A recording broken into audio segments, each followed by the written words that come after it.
Saio hau Nafarroako gobernuak diruz lagundu du.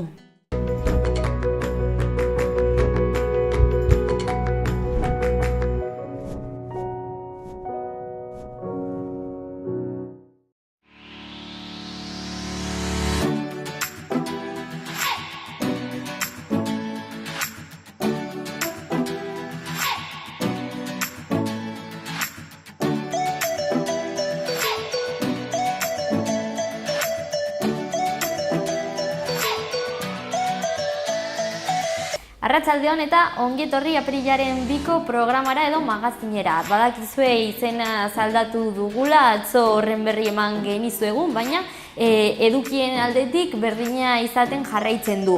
Gaur bi elkarrizketa izango ditugu eta asteartea denez, pasaren astetik hasi ginen asteartero atal berri bat eskaintzen. Tabernetan edo ostatuetan fokoa jartzen duena. Urrup jan edo klik izenburua darama atala eta gaur Maira jatetxea aurkeztuko dizuegu. Astero jatetxe ostatu edo taberna berri bat. Elkarrizketei dagokienez, bi izango ditugu esan bezala eta esan behar nuen antzekoak, baina antzeko gaiak ukitzen dituzte. Lehendabizikoari dagokionez, Madre Coraje erakundetik Unai Zabaleta izango dugu eta atzo hasitako hezkuntzaren aldeko munduko ekintza asteari buruz hitz egingo digu. Urtero ospatzen den nazioarteko ekimena da eta hezkuntza jasotzeko eskubidearen alde borrokatu edo lan egiten du, gero xehetasun guztiak. Eta hortik jarraian Gara González izango dugu pobrezia eta bazterketa sozialaren kontrako Nafarroako saretik. Urte ospakizunetan dabiltza, beraien urteurrena delako aurten, baita Europa mailako sare honetako urteurrena, 15. eta 25. eta horren baitan aste honetan jardunaldi bereziak hartuko ditu Iruñeak. Gero ere, xehetasun guztiak, orain has gaitezen.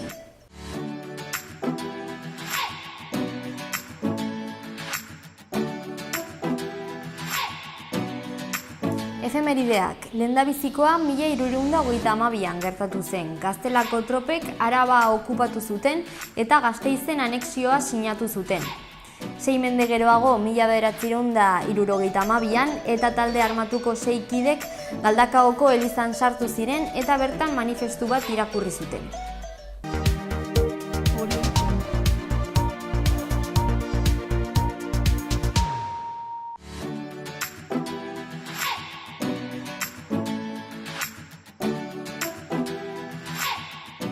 Apirilaren 2ko lerroburuak edo titularrak. Barkos lehendakariak 8 pertsona eta erakunde Carlos Hirugarrenaren gurutzearekin saritu ditu. Gure erkidegoa Nafarroa hobe kultur handiagoko eta solidarioago bihurtzeko egindako lana eskertuz eta aitortuz. Apirilaren 4an aste honetan ostegunarekin Euskal Herriak hitzordu garrantzitsua du Garesen. Korrikaren hasiera ekitaldia. 21. edizio honek Euskal Lurralde osoa zeharkatuko du klika lelopean. Euskara hizkuntza edo euskaraz egiteko hautuaren garrantzia mahaigaineratuz eta teknologia berriei erreferentzia edo keinua eginez. Arratsaldeko 5etan abiatuko da eta ez da etenduko 14an Gasteizera ailegatu arte. Usue Barkos Nafarroako presidenteak foru parlamenturako hauteskundeen deialdia sinatu du. Maiatzaren 26an izango dira hauteskundeak eta foru organo berria ekainaren 19an eratuko da. Apirilaren 28an Iruindarrek hauteskunde mailako kideak izango diren edo ez jakin dezakete jada 010 telefonora deituz edo pamplona.es webgunearen bitartez. Identifikatu gabe dauden frankismoaren 56 biktima lurperatzeko ekitaldian Barkos lehendakariaren presentzia izan da. Iruñeko hilerrian burutu da ekitaldia eta bertan presidenteak biktimen egia eta justiziarako eskubideei erantzuteko memoriaren aldeko taldeen, erakundeen lankidetzaren garrantzia azpimarratu edo nabarmendu egin du. Iruñeko gazteriaren etxeko etapa berrian gazteen parte hartzeari bultzada ematea, komunikazio digitala sustatzea eta zerbitzu gehiago eskaintzea izango dira irizpideak edo ardatzak. Horretaz gain, ekintzailetzarako aholkularitza bat sortu egingo da, kafetegia irekiko da topagune gisa erabiltzeko eta profil espezializatuko langile kopurua handitu egingo da. 53 udalek Nafarroan klima eta energiaren alde egiteko konpromesua hartu dute. Alkateen itunera atxikituz izan da. Udal kopuru horrek foru erkidegoko toki ordezkaritzen uneko 52 suposatzen dute.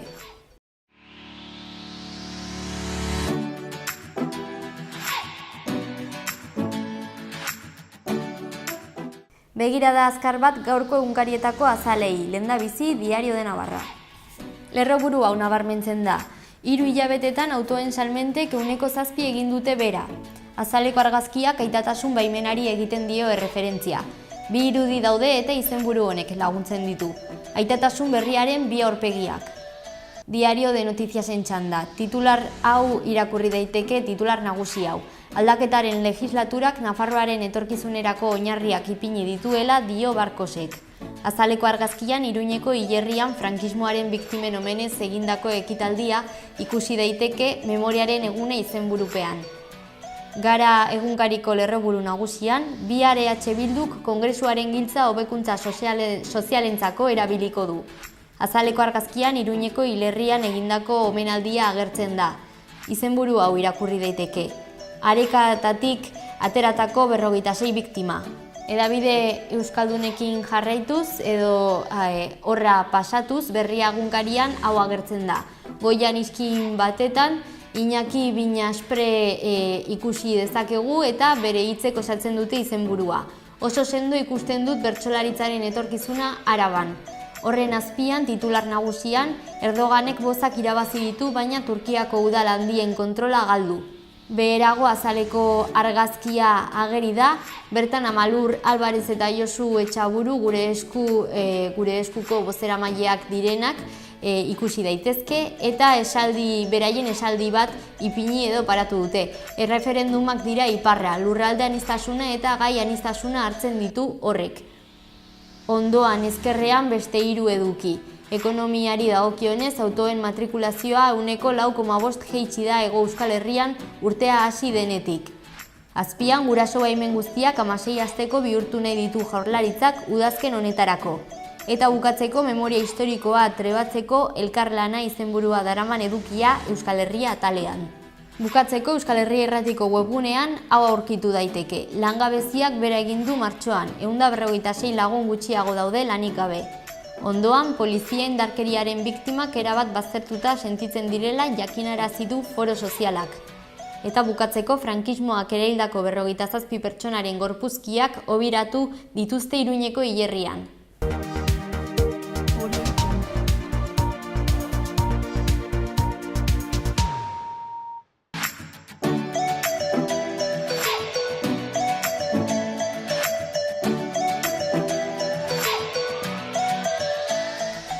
Iruñ herriko agenda. Apirilaren 14 arte Burlatako kulturetxean, Ezkaban 1928-2018 izenburua daraman erakusketa ikusgai izango da. Izenburuak esaten duen moduan, Ezkaban gertatutakoa jasotzen du esposizio honek eta sarrera librea da. Apirilaren 17 arte Iruñeko arte eskolan ikasleek osatutako erakusketa eskainiko da aniztasun hasi berria izenburupean.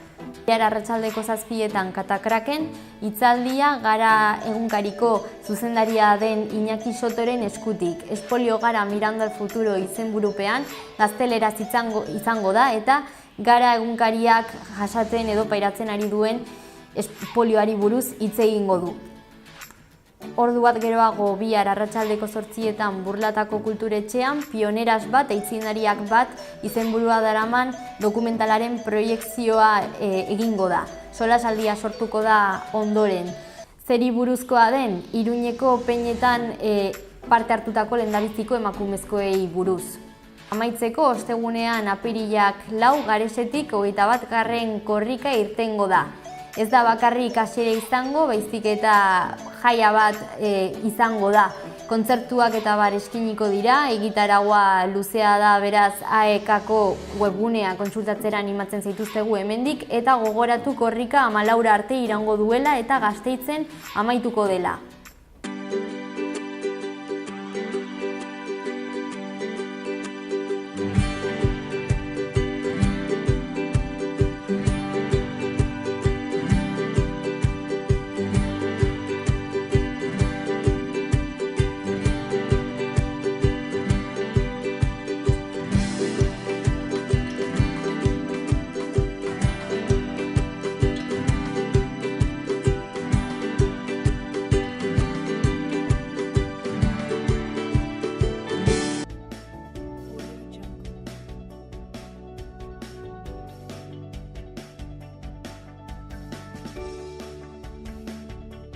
Zerua tarteka lainotxo egongo da eta eguerdi aldera euria egin dezake. Goizean goiz haizea aldakor ibiliko da. Goizean iparraldetik finkatu eta indarso egingo da.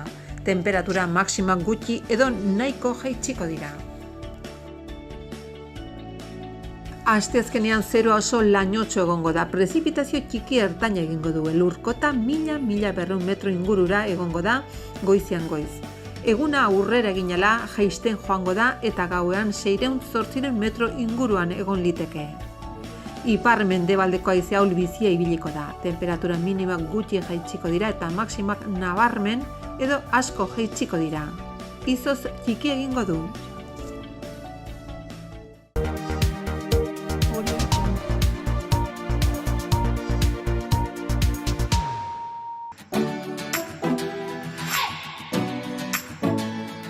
Iruñerriko berriak, goazen lehendabizi Orkoienera.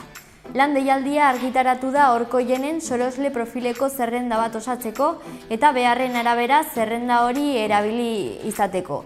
Aldi baterako edo behin-behineko izaerarekin, kontratuak beraz ezberdinak izan daitezke. Xehetasunak udal webgunean zintzilikatu egin dira.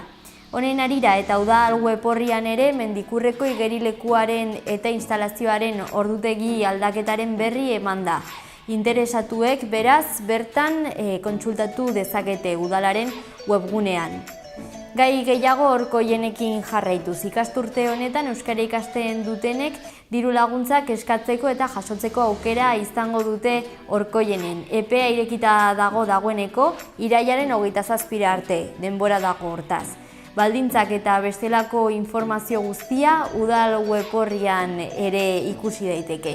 Amaitzeko, jaiak iragarriko dituen kartela diseinatzeko txapelketa deitu da. Helduek eta aurrek parte hartu dezakete eta obrak aurkezteko epea maiatzaren 15ean itxiko da. Jarraitu dezagun, Berriozar. Aste honetan Nerea Aldunate ziklo korala akitu egingo da. Apirilaren 6an zehazki Berriozarko elkarrekin abesbatzak eskiniko duen musika kontzertua edo emanaldiarekin. Entzunaretoan izango da Berriozarren esan bezala arratsaldeko 7:00. Sarrerek 2 euro balio dute eta saioa hasi baino ordu bat lehenago eskuratu ahalko dira sarrera hauek. Ez da musika ziklo bakarra Berriozarren. Urtero bezalaxe, musika eskolako ikasleek ikasitakoa erakusteko eskinitako udaberriko kontzertu zikloa martxan da, apirilaren 5 arte. Aste honetan beraz bukatu egingo da. Sarrera doakoa da, baina tokia mugatua denez gonbidapena beharrezkoa da. Emanaldia hasi baino ordu bat lehenago egun berean bertan. Berriobeitiren txanda. Aste batzuk barru udalak aplikazioa estreinatuko du eta eskuragarri izango dute hiritar guztiek.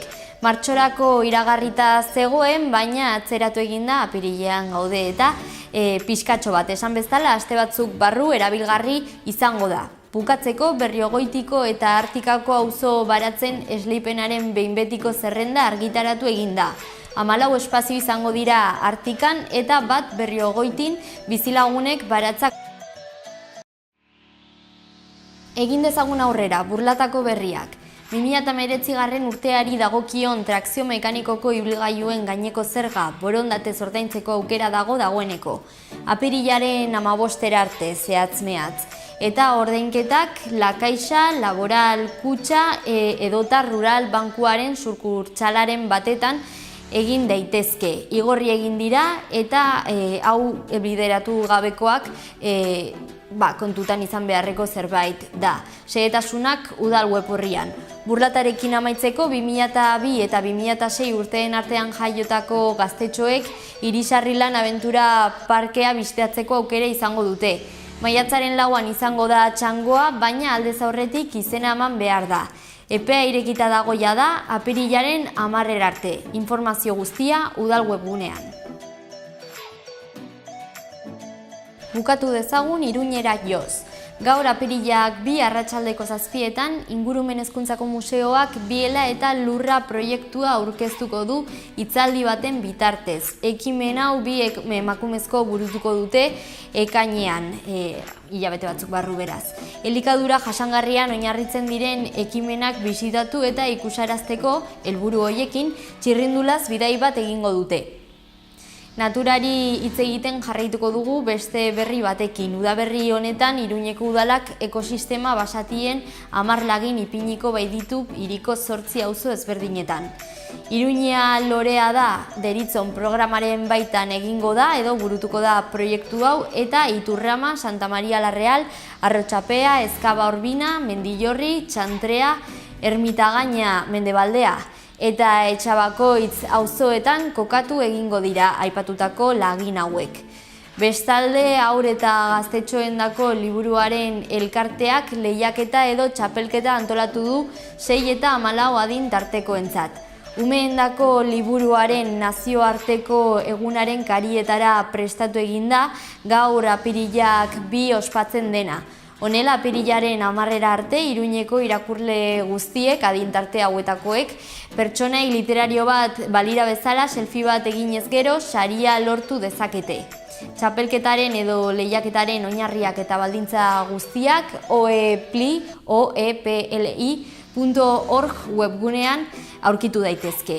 Hiri aferen komisioak beste berri batera pasaz, utzik dauden etxebizitza guztiak Iruñean zirkulazioan jartzeko adierazpena onartu egin du.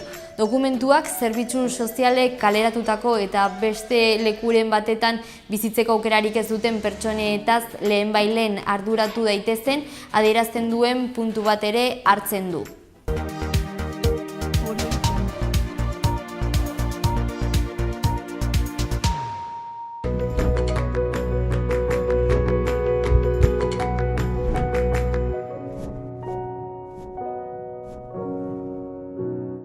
Goazen gaurko elkarrizketekin, 2 izango ditugu, 2 erakunde ezberdinetatik. Hasteko Unai Zabaleta Madre Korajetik etorriko da, eta aurtengo 2019 honi dagokion munduko hezkuntzaren aldeko munduko ekintza asteari buruz hitz egingo digu, kanpainari buruz. Atzo hasi zen eta apirilaren 7 arte iraungo du. Eta hortik jarraian Gara Gonzalezi paso emango diogu, Gara hemen baino gehiagotan izan da, pobrezia eta bazterketa sozialaren kontrako Nafarroako saretik dator, eta aste honetan izango dituzten jardunaldien berri emango digu.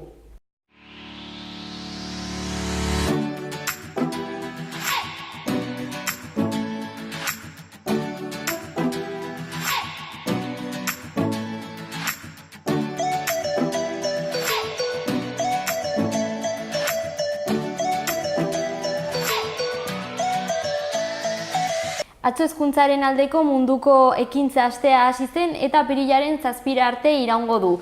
Gaur gurekin Unai Zabaleta daukagu, kanpainaren koordinatzailea edo taldeko kidea eta xehetasun guztiak emango dizkigu. Arratsaldeon eta ongi etorri. Kaixo, zer moduz? Ongi, Madre Korajetik zatoz. Horixe da, bai. Bai, eta konta iguzu zertan datza ekimen hau? Ekimen hau hezkuntzaren aldeko munduko ekintza astea da. Eta hezkuntzaren eskubidea Espainia osoan zehar eta baita ere munduan zehar egun baino gehiagoko herrialdetan lantzen den ekimena da. Eta ikastetxeekin edo ikastetxeen bidez lantzen dugu ikasleak sentsibilizatzeko, mobilizatzeko eta baita ere eragin politiko bat edo politiko pixko bat egiteko. Orduan orokorrean horretan datza. Kalitatezko hezkuntza jasotzearen aldeko, eskubide horren alde. Bai. Bai. Gure gudakigunez, munduan zehar hezkuntzaren eskubidea ez da errealitate bat, denok ez dugu hezkuntzarako eskubide bat bermatua, eta horregatik uste dugu oraindik horren inguruan sentsibilizatu egin behar dugula. Azken finean, guretzat errealitate bat da, hemen adibidez Nafarroan erraza dugu ikastolara edo eskolara joatea, denok orokorrean egiten dugu eta badaukagu aukera, baina horrela ez da mundu osoan zehar eta horren ondorioz horrelako kanpainak egiten dira. Bai, hemen normalizatua dago, baina eta horregatik askotan ez gara kontziente ez da bere garrantziaz ere. Horixe da, gu badakigu jaio eta gero 3 urtetara goazela eskolara, hasten gara eta oraindik 20 piko urtera arte badakigu unibertsitaterako aukerak ditugula, baita ere ikasketa derrigorrezkoak egiteko, derrigorrezkoak direla, ez? Eta guretzat esan duzun moduan ez da garantizkoa, ez diogu garantzi handiegirik ematen.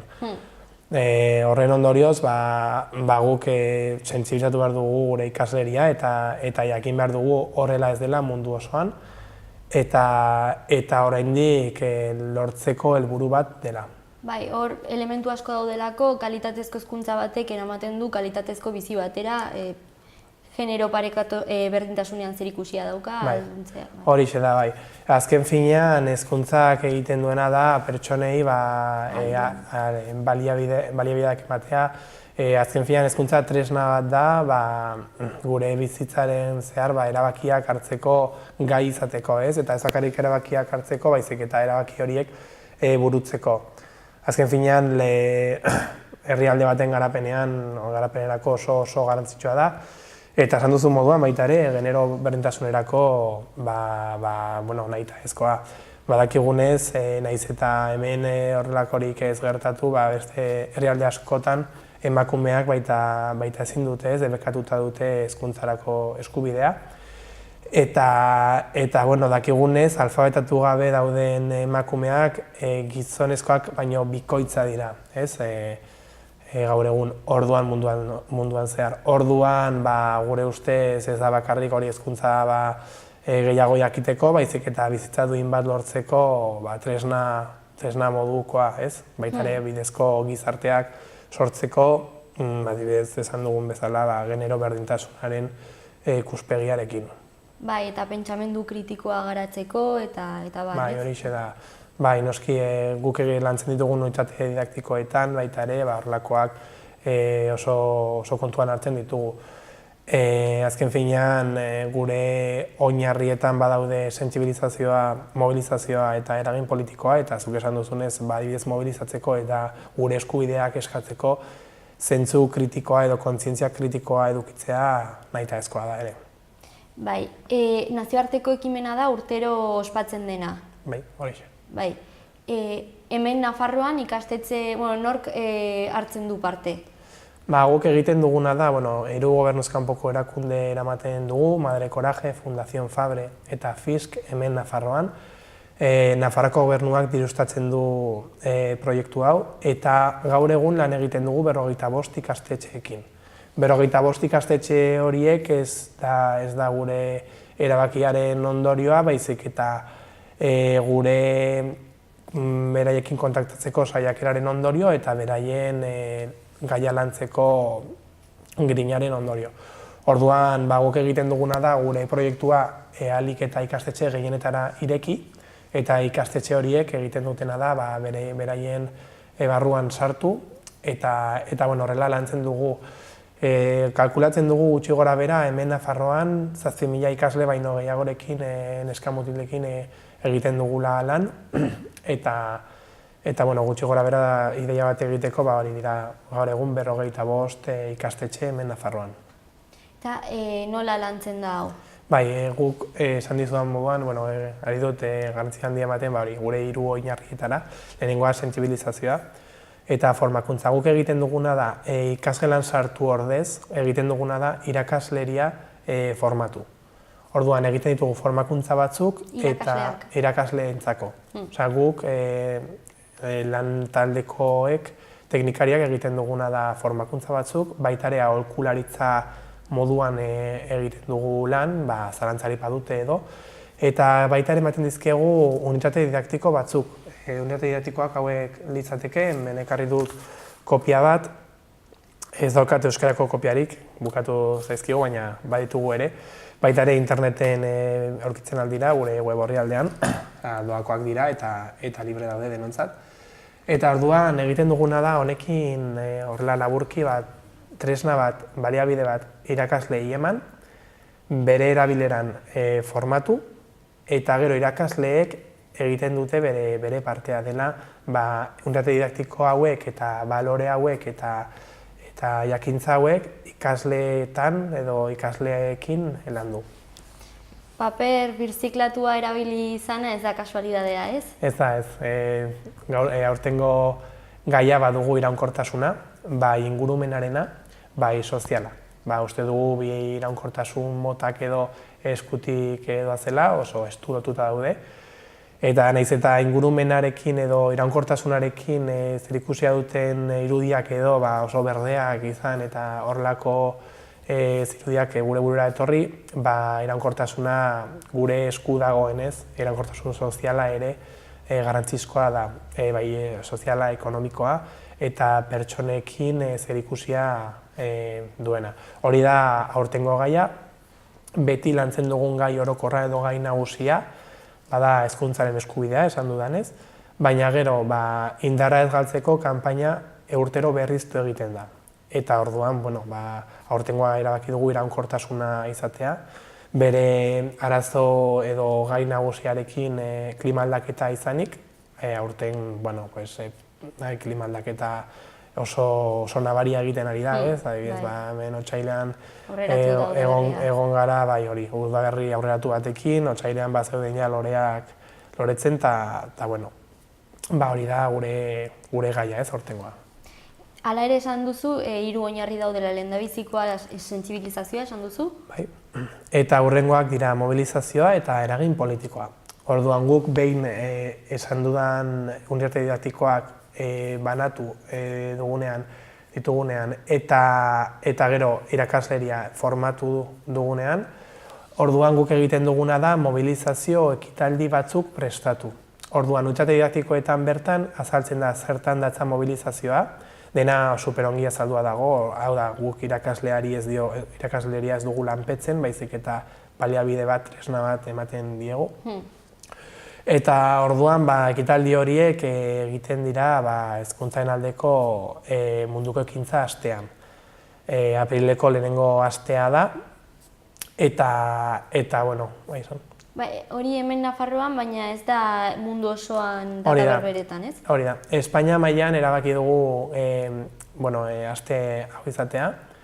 Azken finean oporrak baino lehenagokoa delako eta irakasleen gomendioa hori izan delako, guk beti gaude irekita edozein ideietara edo edozein gauzetara.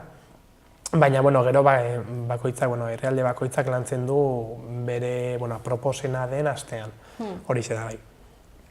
Eta ekitaldi horien inguruan, asteazkenean apirilak 3 joango gara Tuterara, eta bertan Tuterako zenbait ikastetxeekin eta beste ikastetxe nahi dutenekin azken finean, egingo dugu bertan ekitaldi bat.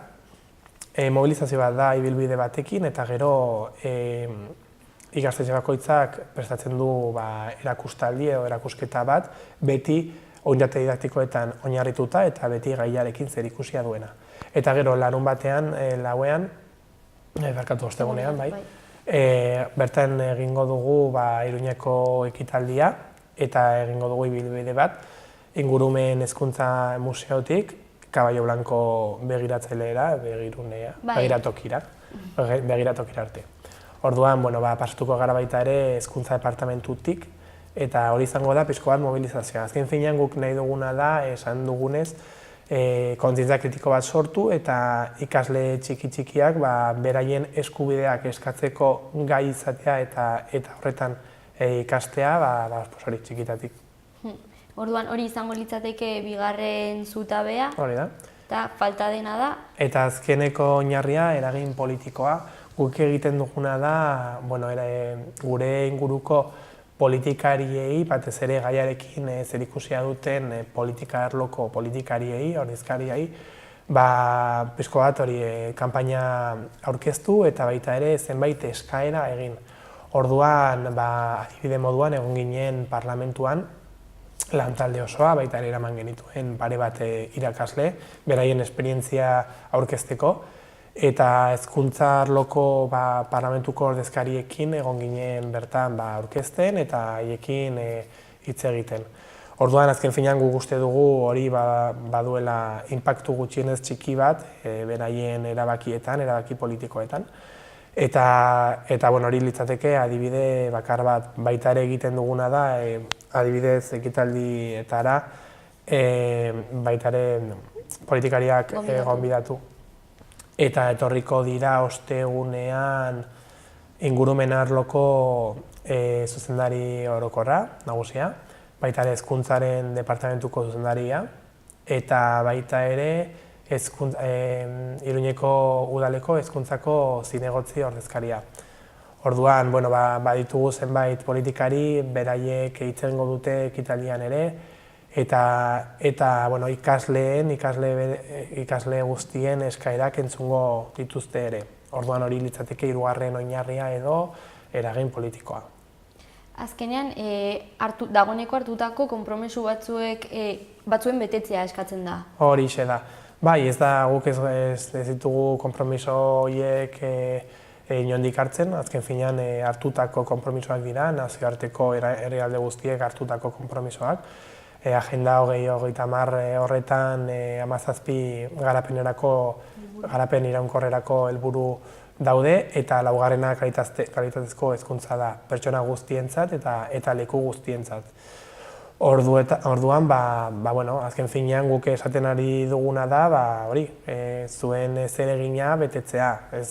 Gure eskaerak ez dira oso horrela guk asmatutakoak, baizik eta beraiek ordezkari politikoak sinatutakoak.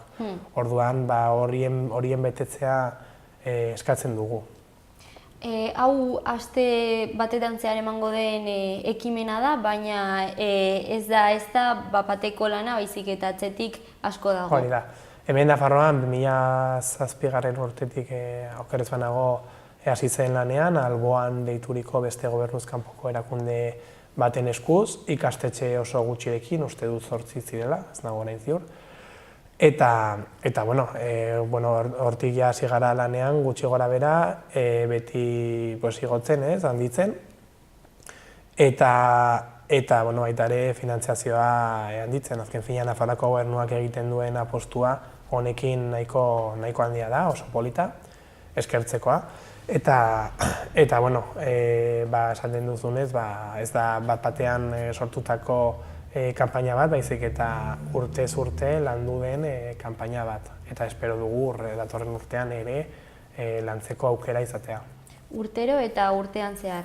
Horixe da. Ez da bakarrik aste bat, nahiz eta ekitaldi nagusiak edo gauza nagusia inpaktu gehien duena aste bat izan, baizik eta kurtso osoan zehar lantzen da. Guk irailetik hasten gara ikastetxeekin kontaktuan, baita ere hasten gara unitate didaktikoak sortzen, eta Espainia mailan beste autonomia erkidegoekin eta beste probintziekin koordinatzen.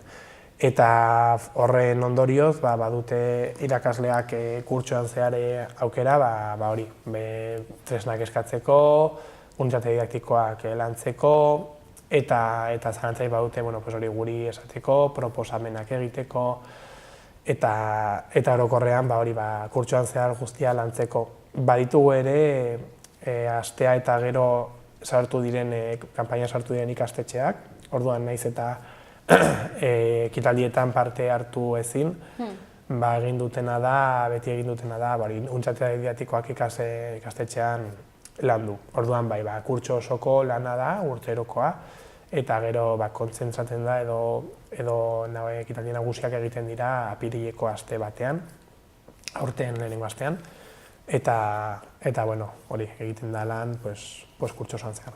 Eta gero ebaluaketa falta da, ez? Oraindik bukatu eta gero ez da amaitzen. Horixe da.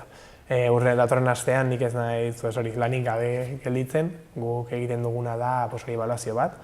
Saiatuko gara ikastetxe guztiak berriro ere bizitatzen, eta hori pizko bat ikusteko nola joan den kanpaina, zer izan duten gustuko, zer ez duten hainbeste gustuko izan, ze proposamenak dituzten, eta horren inguruan datorren urterako egingo dugu lan baita ere memoria bat egiten da, sekulako lana dauka horrelako kanpaina batek. Azken finean gobernuz kanpoko erakundeak gara 3, eta honetan lantzen ari garen pertsona zehatzak gara 4 teknikari, eta orduan ezin da gehiegi egin, baina hala ere badugu lan pilo bat honekin, eta oso pozik gaude horrekin egitea baita ere. Orduan, azken finean, hori, astea eta gero, ebaluazioak datoz, memoriak datoz, proposamenak datoz, segurazki koordinatuko gara baita ere Espainia mailako beste lantaldeekin, eta ja datorren urterako prestakuntza guztia egingo dugu gaia erabaki, unitate didaktikoak egin, gero irailerako aukera izateko hori banatzeko ikastetxetan, eta orduan badu lana. Nazioarteko ekimena edo proiektua denez, hori nola koordinatzen zarete internazionalki? Guk badugu hemen Madrilen dugu koordinatzaile orokor bat, eta koordinatzaile hori koordinatzen da beste herrialde guztiekin. Egiten dira zenbait batzar, nire esan horretan ez naiz aditua, ez dut aukerarik izan joateko, baina horrela egiten duguna da beste nazioarteko herrialde guztiekin koordinatzea. Hala ere, esan dudanez, herrialde bakoitzak egiten du bere modura edo bere realitatera moldatuz. Azken finean ez dugu errealitate berdina hemen, Alemanian edo beste herrialde batean. Alemania diot, adibidez, hemen badugu alemaniarazko ikastetxe bat, Iruñan, Paderborn deiturikoa edo. Eta adibidea ekartzen dut, bertako irakasle batek eskatu digulako materialak alemanieraz. Orduan, nik bilatu nituen interneten, baita ere bertako koordinatzaileari eskatu nizkien posta bidez, eta ikusi nuen unitate didaktikoa guztiz alderantzizkoa edo guztiz ezberdinak zirela. Azken finean bertan egiten dute eragin politiko gehiago eta sentsibilizazio gutxiago. Baita ere ez da berdina Espainian mailan dugun finantziazioa eta beste herrialdetan dagoena. Eta ere ez da berdina autonomia erkidego batean dagoen finantziazioa eta baliabideak eta bestean daudenak. Orduan, proiektu bakoitza moldatzen da edo egokitzen da bere inguruko errealitateari. Prozesua ez berdina da, baina xedeak berdinak. Horixe da. Baditugu, esan duzu moduan, xede orokor batzuk, denok komunean jartzen ditugunak, eta horretarako da koordinazioa. Baina hala ere, lantzeko modua ez da inoiz berdina. Zu bazoaz, ez dakit, Madrilera edo beste komunitate, Euskal Autonomia Erkidegora adibidez, beste modu batean lantzen dute.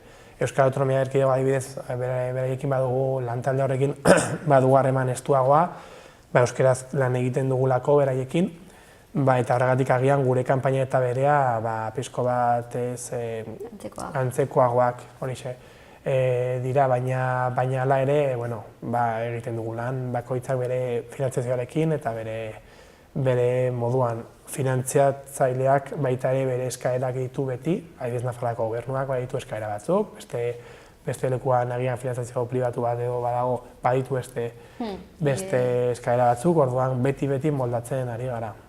Eta helburuak betetzen dira? Helburua bada, betetzen dira, eskatu dugulako, baina hala ere horrek ez du esan nahi kanpaina honen bidez hezkuntzarako eskubidea mundu osoan zehar edatu denik. Orduan, guk hori da gure xedea badakigu betetzeko oso zaila dela, baina gutxienez eskaera horiek edo esfortzu hori noski baietz egiten dela eta eragina duela. Bai, eta munduko beste leku batzuetan naiz eta bermatuta ez egon, hemen bermatuta edo gehiago egon arren, ez du esan nahi beti horrela izango denik. Hori da, ez da beti horrela izan eta badakigu agian horrela ez dela izango. Orduan hezkuntzaren balorea eta hezkuntzaren garrantzia irakastea oso, gurentzat funtsezkoa da. Azken finean esan duzun moduan, ez dakigu, izan ditugu azken urteotan mozketa larriak hezkuntza mailan, orduan horretan esan behar duguna da, hori gelditu behar dela eta hezkuntza estatu mailan edo garantzizko oso garrantzitsua den alor bat dela. Orduan zuk esaten duzunez, naiz eta gure hezkuntza eskubidea bermatua egon, badakigu ez dela horrela izango betirako, edo ez dakigu, baina guk saiatuko gara horretan izatea. Eta badugu bermatua, hori derrigorrezkoa dena, baina adibidez unibertsitatera joateko baita ere, ordaindu behar dugu, beste herrialde batean ez da horrelakorik gertatzen, eta denok ez dugu aukera berdina, adibidez master bat ateratzeko. Orduan, zuk esan duzunez, ez dugu hezkuntzarako eskubidea bermaturik guztiz, nahiz eta beste herrialde batzuetan, baino egoera egokiagoa eduki. Nola jarraitu dezakegu aste honetako programa? Facebooken badugu SAME 2019 Navarra Nafarroa kontua, eta bertan egiten duguna da, posteatzen egiten ditugu gauza guztiak. Bertan ditugu elkarrizketa guztiak, hau baita ere jarriko dugu, segurazki. Parlamentuan egin nuen hitzaldia, baita ere iraunkortasunari buruzko zenbait datu ematen ditugu, beste lekuetako proiektuen pizkoa segimendua edo jarraipena egiten dugu. Eta gero baita ere, gu beti gaude Madre Corajen adibidez, Googleen daukagu zenbakia deitzen baduzue, edo nor deitzen badu, beti gaude hor prest, nik beti nago bulegoan, beste lekuetan egoten ez naiz, adibidez oraintxe bertan hemen nago, baina bestela bulegoan egongo nintzateke jota fuego eta badugu beti telefonoa bertan, beti dago soinuarekin eta hori. Orduan, aurkitzen gaituzue hori, Fundación Fabren, Madre Corajen, Fisk, baita ere Facebooken, eta gero baita ere dugu web orrialde orokor bat, CME, SAME, deiturikoa, Campaña Mundial por la Educación, Semana de Acción Mundial por la Educación.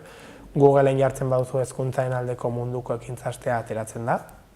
Bertan daude material guztiak, unitate didaktikoak, gure manifestua, posizionamendua, informazio orokorra, hezkuntzaren aldeko munduko kanpainaren buruzko informazioa eta gauza ugari. Badago informazioa interneten bai.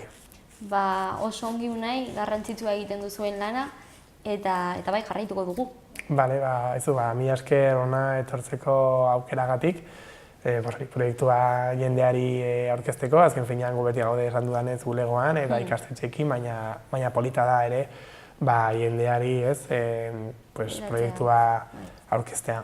Bai, hurrengora arte. Bale, berdin. Los días 1 y 2 de febrero se celebra en Dakar la cumbre de la Alianza Mundial por la Educación.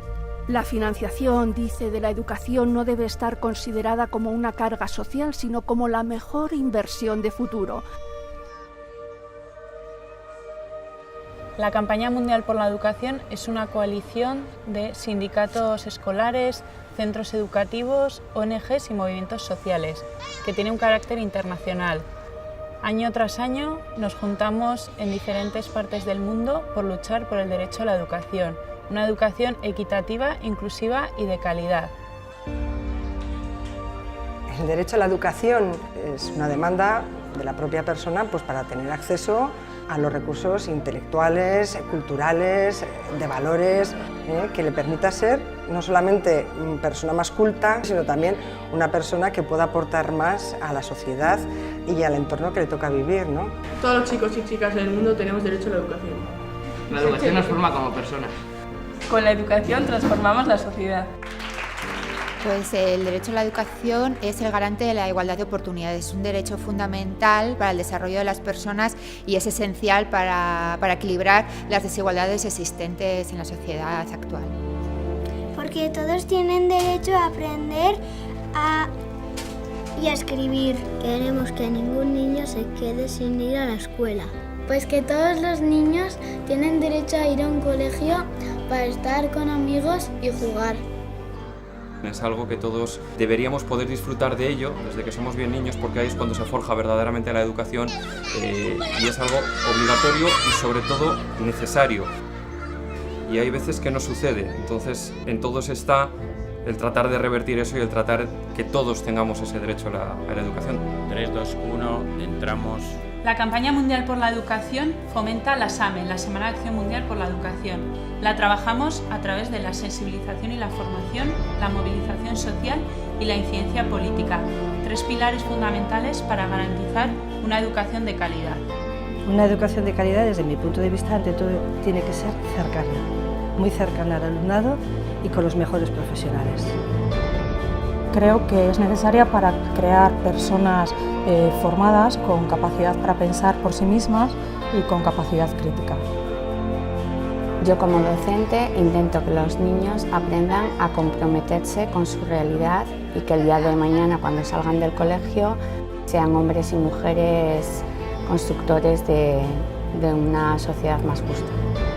La educación nos ayuda a aprender cosas, a ser mejores personas y a tener un futuro mejor. Hay que garantizar la inclusión y la igualdad. Escuela para todos. Una educación de calidad nos permite el acceso a un trabajo digno. Yo tengo derecho a una educación de calidad.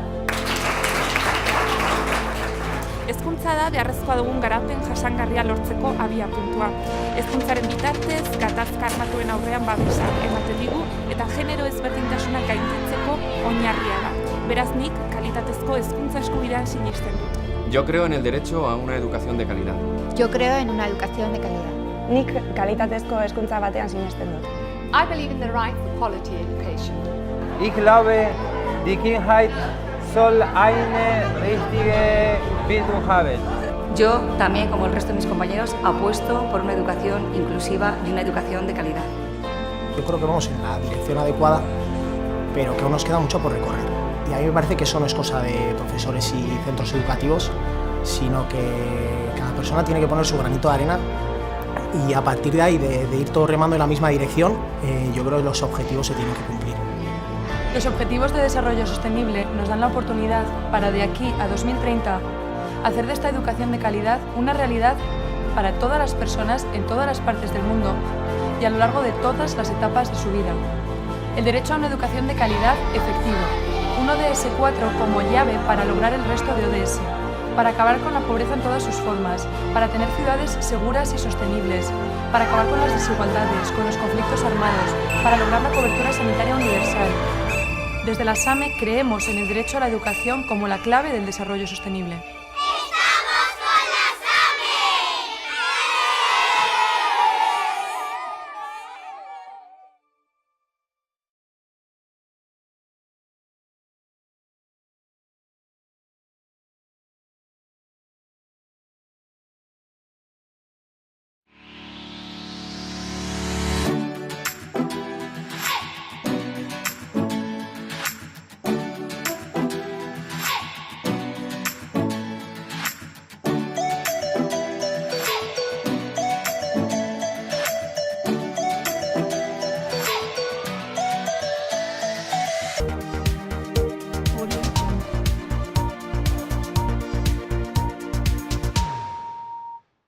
Bihar apirilaren 3an Kondestable Jauregiak eskuhartze sozialerako modeloak Europar Estatu eta Autonomia mailan deritzon jardunaldia hartuko du. Ez da Iruñak izango duen topagune garrantzitsu bakarra, gero jakingo dugu ze beste bat izango den, eta bietan edo hiruetan, hiru egunetan zehar emango delako, EAPNek eta Nafarroako pobrezia eta bazterketa sozialaren kontrako Nafarroako sareak antolatutakoak dira.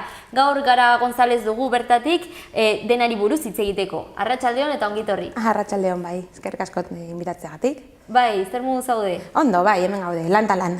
Bai, hori hemen, ezagutzen dugu elkar, hortik, saretik, behin baino gehiagotan etorri zaretelako. Bai, jode, oso gustora gaude hemen eta hori kontatzeko beti zer egiten dugun, zer berri dauzkagu. Eta gainera, aurten urte berezia da zuentzat. Bai, aurten eskuatzen dugu 25. urte hurrena, Nafarroako sarearen 25. urte hurrena, eta gainera, Espainiaren estatu mailako sarearen 15. urte hurrena. Orduan, aurten gaude hori izango ditugu gauza pilo urtean zehar. Hau ospatzeko, azkenean ospatzeko gauza da. Eta hortik besteak beste ere garrantzitsuak diren gaiak direlako ukitu beharrekoak sortu dira azkenetako jardunaldiak. Bai, hori, elkartu dugu bi zelebrazio edo bi eventu hauek, eta gainera Europar mailako sarea badauka batzorde bat, eta urtero egiten du leku ezberdin batean, eta aurten tokatu da Iruñan egitea. Orduan, gauza guzti horiek aprobetxatuz, sortu dugu biharko jardunaldia, eta hori azkenean garrantzitsua iruditzen zaigulako Europar esperientzia horiek baita gu ikustea eta ikastea. Eta nola aplikatu daitekeen tokian tokiko errealidadera, ez? Bai, hori, azkenean biharko jardunaldiaren helburua da, Europan egiten diren gauzak, parte hartzeari buruz edo gizarte bazterketari buruz, gu ikastea, ikustea, eta gero izango dugu mahai inguru bat non hori erreflexionatu edo nola hori aplikatu dezakegu Iruñan edo Nafarroan zehazki, eta ze onurak izan ditzazke gauza horiek guretzako, azkenean hori da garrantzitsuena. Izan ere, jardunaldia hasiko da Europar Batasunaren papera azaltzen, ez, gai hauetan? Bai, jardunaldia izango da bihar, badauzkagu 9:00 ordu biak arte, eta hasieran izango dugu hitzaldi bat, emango du Europako pertsona batek, eta kontatuko digu hori esperientzia ezberdinak, ze eredu aplikatzen dira Europako estatu bakoitzean, eta esperientzia horiek ze onurak dauzkan, edo ze onurak izan dituzten. Bai, eta gero hori zenolako egitaraua edo programa izango da? Hori, hasiko gara hitzaldi luze horrekin, izango dira 60 minutu edo, gero izango ditugu hitzaldi labur batzuk, esperientzia zehatz batzuekin, lehenengo hitzaldian hitzengo dugu globalizazioari buruz edo guztiari buruz, eta gero mikrohitzaldi horietan esperientzia konkretuagoak, lanari buruz edo gizarte bazterketaren kontrako borrokari buruz. Eta azkenean bukatuko dugu hori mahai inguru batekin. Esperientziak arrakasta kasuak. Bai, hori, esperientzia positiboak, funtzionatu direnak Europako toki ezberdinetan, eta gero bukatuko dugu mahai inguru batean, funtzionatu dutenak Europar mailan, ez? Bai, hoixe. Ez dakit zehazki ze tokitatik etorriko diren, baina azkenean hori, arrakastatsuak izan direnak. Bai, hortik ikasteko azkenean, ez? Hori, bai, azkenean gure objektiboa da horiek ikustea eta aplikatu dezazkegun hemen Nafarroan, edo ze aldaketak izan behar ditugu horiek aplikatzeko eta onurak izateko, ez? Orduan, esan duzu solasaldia edo mahai ingurua sortuko dela? Bai, azkeneko partean mahai inguru bat izango dugu, bertan parte hartuko dute bai Europako pertsona horiek, bai hemengo 3. sektoreko pertsonak eta administrazio publikoko pertsonaren bat. Orduan, ideia da mahai inguru horretan debatitzea, ze onurak izan ditzazken hori Nafarroan, eta ze neurriak hartu behar ditugu esperientzia horiek aplikatzeko, edo ze esperientzia ezberdin behar ditugun garapenerako. Orduan, eztabaida sortu eta ondorioak lortu. Bai, hori, garrantzitsua iruditzen zaigu ondorioak izatea, ondorio positiboak eta aplikazio realak zeintzuk izan daitezken. Nori zuzendutako jardunaldia da? Orokorrean guztiontzat, egia da, goizean dela eta gehien bat profesionalentzat bideratutako esperientzia izango dela, azkenean nahiko teknikoa izan daiteke gaia, baina nahi duena parte hartu dezake, doainik da eta inskripzioak webgunean egin daitezke. Irekia, bai. Eta esan dugu urte hurrenak daudela hor, eta ez dela jardunaldi bakarri izango aste honetakoa. Ez, hori, esan dugun bezala, Europar mailako sarea badauka batzorde bat, bihar izango dugu ekitaldia, aprobetxatuz batzordera etortzen diren pertsona horiek, baina gero haiek izango dute 4 eta 5 batzorde bat. Haiek egongo dira bilera ezberdinetan, eta lanean egongo dira 2 egun horietan hemen Iruñan. Orduan biharko hainbat hizlari izango dira ere 4 eta 5. Hoixe, bai, aprobetxatzen ditugu etortzen direla batzorde horretara, eta etortzen dira egun bat lehenago, eta gurekin egoten dira elkarrezketan. Baina beste 4 eta 5 apirilaren 4 eta 5 hitzordu horiek bai dela itxia? Bai, da itxia eta bakarrik komite horretako parte hartzeak egingo dute lan. Azkenean, estatu mailako sarean funtzionamenduko hitzaldiak izango dira, eta bilerak eta lan jarduerak. Eta ekitaldi berezia izango da hori, ez? Osteguna eta ostiralekoa ez da normalean Iruñak hartzen duen? Ez, hori. Urtero, 6 hilabetero egiten dute batzorde hori, eta haiei interesantzen zaie leku ezberdinanetan egitea. Orduan aurten proposatu ziguten Iruñan egitea, eta 25. urte hurrena zenez, gu gustora, eta hori hemen egingo dute, eta hurrengo hiru hilabetean beste toki batean izango da. Orduan, ohorezkoa edo behintzat Nafarroarentzat berri ona? Bai, oso berri ona, gainera hori gurekin kontatzea oso garrantzitsua iruditu zitzaigun, gainera ezagutuko dute Iruña, paseo bat emango dute Iruñetik eta bisitatuko dute, eta gero hori Nafarroako errealitatea eta esperientzia ezagutzeko aukera izango dute baita. Esan dugu antolatzaileak edo hau dela emaitza bat, zuen elkarlana hor zuek zaudete, Nafarroako pobrezia eta bazterketa sozialaren kontrako sarea, Europakoa ere, baina ere finantzak beste instituzioak daude. Bai, azkenean, evento hau lortzeko laguntza handia izan behar izan dugu, zeren, etortzea jendea Europatik nahiko zaila da, eta lagundu digute Iruñako udaletxea, Nafarroako gobernua, Osasun, Kontsumo eta Ongizate Ministerioa, Espainiako Ministerioa, eta La Caixa. Orduan, lau finantziazio horiekin lortu ahal izan dugu sortzea biharko eta ostegun eta ostiraleko eventua. Esan duzu, hori biharkoa irekia da, baina inskribaketa beharrezkoa da? Bai, gehien bat tradukzioa behar izango dugu, orduan hobe izan ahal izan gero, inskripzioak egitea webgunean, hor egongo da enlazea eta guztiz, eta horrela tradukzioa izateko guztiontzat. Dagoeneko, ez dakit kontaketa egin duzuenea zenbat jende apuntatu den, edo gero, oraindik? Oraindik nahiko jende badago apuntatuta, oraindik dago lekua, baina, izango dugu iaia beteta bai. Osea, que ondo.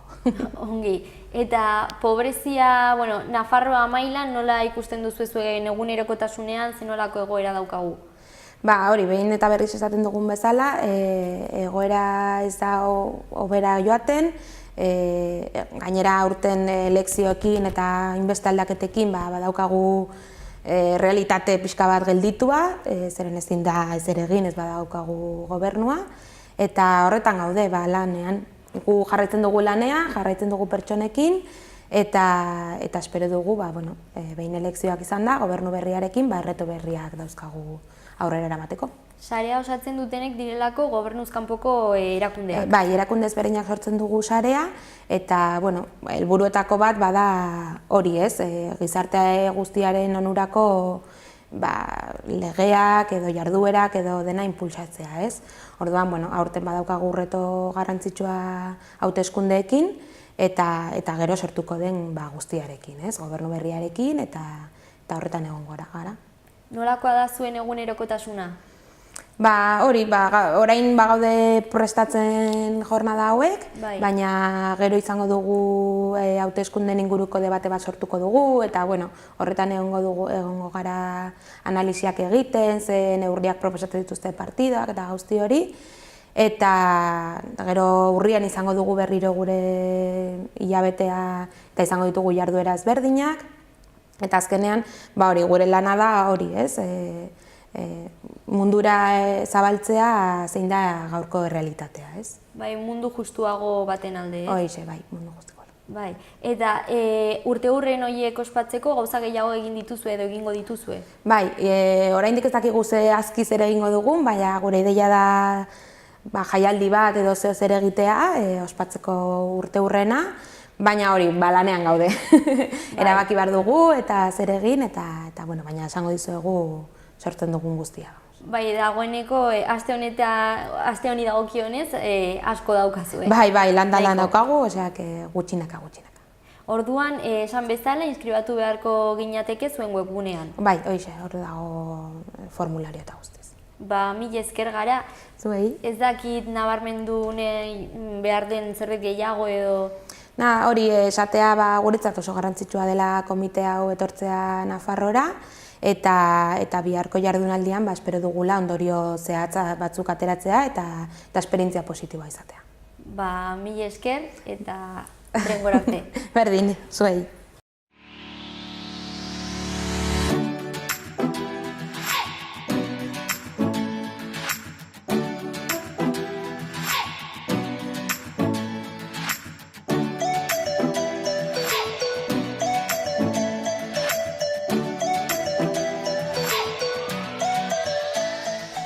Pasaden astetik aitzin, pasaden astetik aurrera, asteartero atal berri bat daukagu saio bukaeran eskainiko dizueguna oraintxe bertan.